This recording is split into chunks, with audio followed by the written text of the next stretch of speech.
மீண்டும் ஒரு வீடியோவில் சந்திக்கிறதுல மிக்க மகிழ்ச்சி. இன்றைக்கி வந்து ஒரு அருமையான சீனிக்கான லொக்கேஷன். இந்த லொக்கேஷன்லேருந்து சிக்கன் பிரியாணி குக் பண்ண போகிறேன். வாங்க சிக்கன் பிரியாணி எப்படி குக் பண்ணுறதுன்னு பார்க்கலாம், என்னென்ன ஐட்டம் தேவைன்னு பார்க்கலாம். சிக்கன் வந்து ஒரு 3/4 கிலோ எடுத்திருக்கேன். அதுக்கேற்ற மாதிரி ஒரு 300 கிராம் ஆனியன், அதே மாதிரி ஒரு 250 கிராம் தக்காளி, ஒரே ஒரு எலுமிச்சம்பழம், ஒரு 50 கிராம் இஞ்சி, தயிர் எடுத்திருக்கேன். அதுக்கப்புறம் வெறும் மிளகாத்தூள், அதுக்கப்புறம் புதினா, கொத்தமல்லி, அதுக்கப்புறம் வந்து basmati rice 750 gram basmati rice எடுத்திருக்கேன்.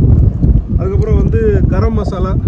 இந்த ஐட்டத்தெல்லாம் வச்சு வந்து இப்போ நான் வந்து பிரியாணி பண்ண போகிறேன். அதே மாதிரி ஸ்பைசஸும் இருக்குது, பட்டை, லவங்கம், கிராம்பு எல்லாமே இருக்குது. எல்லாத்தையும் போட்டுட்டு ஒரு அருமையான பிரியாணி ஒரு அருமையான லொக்கேஷன்லேருந்து பண்ணலாம். வாங்க.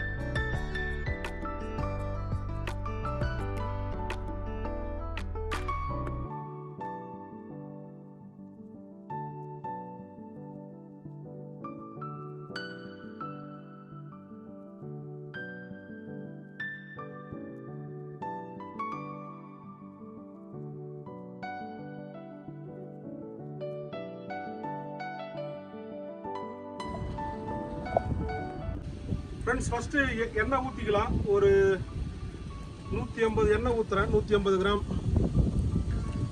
ஃப்ரெண்ட்ஸ், எண்ணெய் காஞ்சோடனே ஸ்பைஸ் எல்லாம் போட்டுடலாம். பட்டை இருக்கு,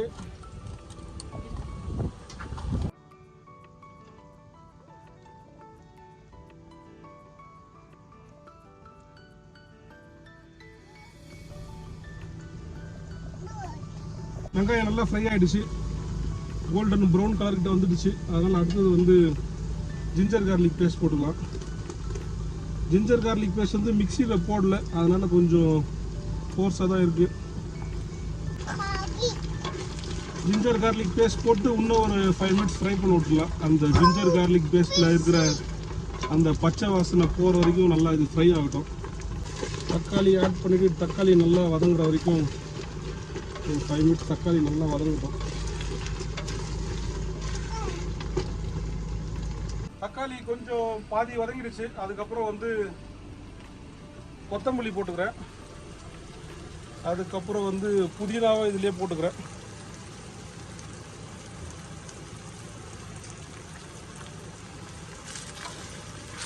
போட்டுட்டு இதை கொஞ்சம் நல்லா மிக்ஸ் நல்லா வந்து மிக்ஸ் பண்ணி விட்டுடலாம். இன்னும் கொஞ்சம் நல்லா வதங்கட்டும். இது மொத்தமாகவே பார்த்தோம்னா ரெட் இண்டியன்ஸ், அதாவது இந்த நேட்டிவ் அமெரிக்கன்ஸோட செட்டில்மெண்ட்ஸ், இதெல்லாம் ரிசர்வேஷன்.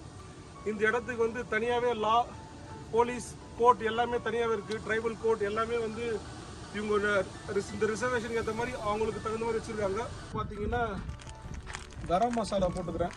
ஒரு 1/2 ஸ்பூன்லேருந்து 3/4 ஸ்பூன் வரைக்கும் கரம் மசாலா. இது பார்த்தீங்கன்னா வெறும் மிளகாத்தூள், வெறும் மிளகாத்தூள், அதை ஒரு 1.5லேருந்து 2 ஸ்பூன் போட்டுறேன். நான் பச்சை மிளகா போடல, அதனால் மிளகாத்தூள் கொஞ்சம் எக்ஸ்ட்ரா தான் போட போகிறேன்.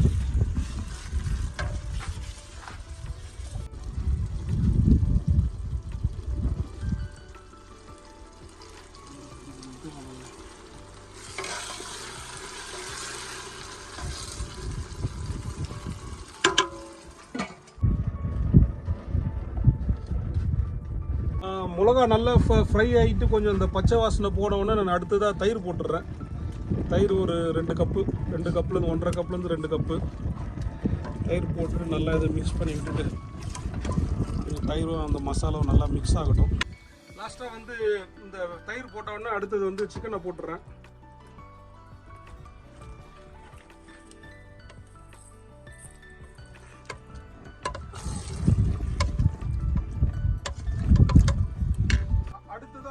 சால்ட்டு போட்டுறேன், உப்பு வந்து தேவைக்கேற்ப போட்டுறேன்.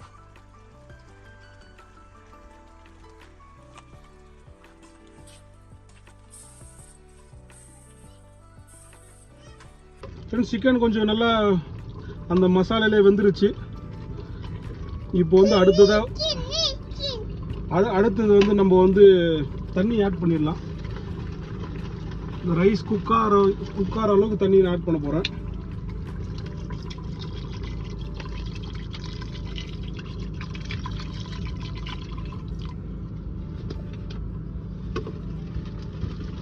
பாஸ்மதி ரைஸ், அதனால் ஒரு கிளாஸுக்கு 1.5 கிளாஸ் தண்ணி போதும். ரைஸ் போடுறதுக்கு முன்னாடி நான் வந்து லைமை வந்து பிழிஞ்சு விட்டுறேன். ஒரு ஹாஃப் லைம் தான் போடுறேன், ஏன்னா தக்காளி எண்ணெய் போட்டிருக்கோம். ஆனால் ரொம்ப புளிப்பு வேணாம். லைம் போட்டு நல்லா மிக்ஸ் பண்ணி விட்டுட்டு உப்பு மட்டும் பார்த்துக்கிறேன். தண்ணி நல்லா கொதிச்சிடுச்சு. சிக்கனும் வந்து செமி குக் ஆகிடுச்சு. இப்போ லாஸ்ட்டாக வந்து ரைஸ் ஆட் பண்ணிடுறேன்.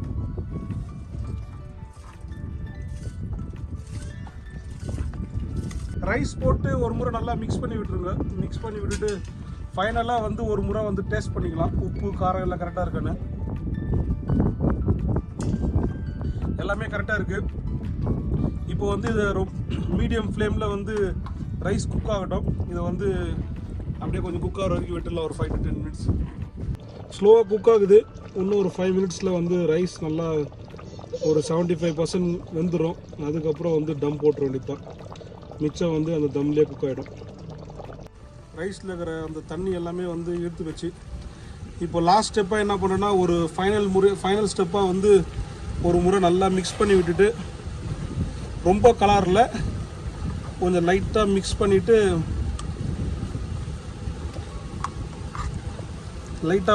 விட்டுட்டு நம்ம டம் போட்டுடலாம்.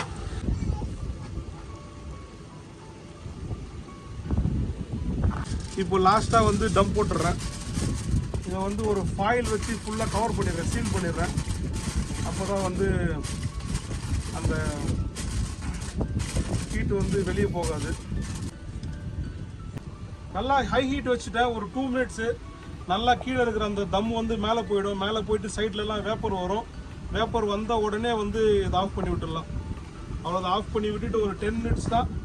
10 minutesலேயே அழகாக வந்து குக் ஆகிட்டு பிரியாணி ரெடி ஆகிடும். டம் போட்டு ஒரு 10 to 15 minutes ஆயிடுச்சு. இப்போ வந்து டம்மை ஓப்பன் பண்ணிடலாம். பிரியாணி நல்லா குக் ஆகிட்டு சூப்பராக இருக்குது பார்க்குறதுக்கு.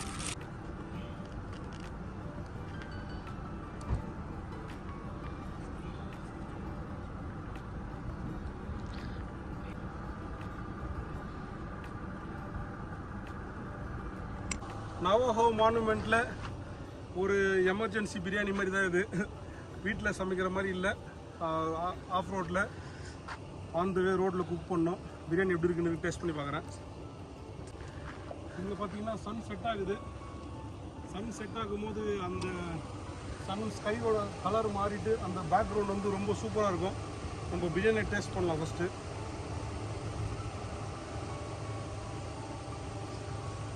ரொம்ப சூப்பராக வந்திருக்கு. How's the biryani? You like it? Yeah. Okay, thank you. Chicken நல்லா வெந்துட்டு இருக்கு. நல்லா வெந்துட்டு இருக்கு.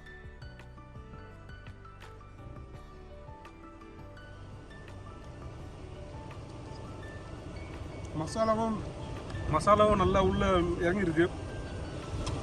ஒரு அருமையான லொக்கேஷனில் ஒரு அருமையான பிரியாணி. இந்த வீடியோ கண்டிப்பாக என்ஜாய் பண்ணியிருப்பீன்னு நம்புகிறேன். இந்த வீடியோ பிடிச்சிருந்தால் லைக் பண்ணுங்கள், ஃப்ரெண்ட்ஸோட ஷேர் பண்ணுங்கள். சேனலை சப்ஸ்கிரைப் பண்ணால் கண்டிப்பாக சப்ஸ்கிரைப் பண்ணிவிடுங்க. மீண்டும் இதே மாதிரி ஒரு வீடியோவில் உங்களை சீக்கிரம் சந்திக்கிறேன். நன்றி, வணக்கம்.